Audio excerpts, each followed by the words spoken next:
નમસ્કાર મિત્રો, જય હિન્દ, વંદે માતરમ. હું રઘુવીરસિંહ ચૌહાણ.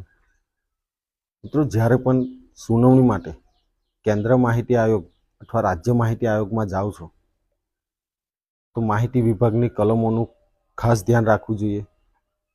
જેમાં પણ સુનાવણી માટે મુખ્ય કલમોનું નોલેજ લઈને જવું જોઈએ. જેમ કે માહિતી કલમ 20(1), જ્યારે તમે આરટીઆઈ કરી હોય અને 30 દિવસમાં તમને જવાબ ન મળ્યો હોય તો એ 30 દિવસ પછી પેનલ્ટી લાગી શકે છે. તો સુનાવણીમાં પેનલ્ટીની માંગ કરવી, જે પેનલ્ટી 25,000 સુધીનું પણ હોઈ શકે છે. કલમ 18(1),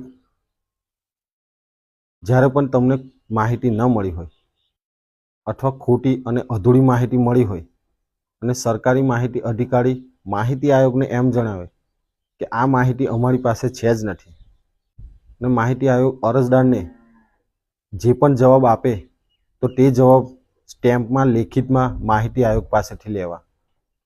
કલમ 19(8)(બ), જ્યારે તમે માહિતી માટે ભાગદોડ કરો છો, વાહનનો ખર્ચ, જમવાનો ખર્ચ, ચા પાણી, પેટ્રોલ ડીઝલનો ખર્ચ લાગતો હોય છે,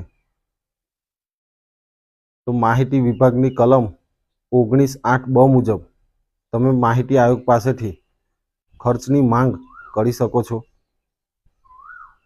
પરંતુ બીજી અપીલના દસ્તાવેજો સાથે થયેલ ખર્ચની બિલ અથવા રસીદો જોડવી જરૂરી છે.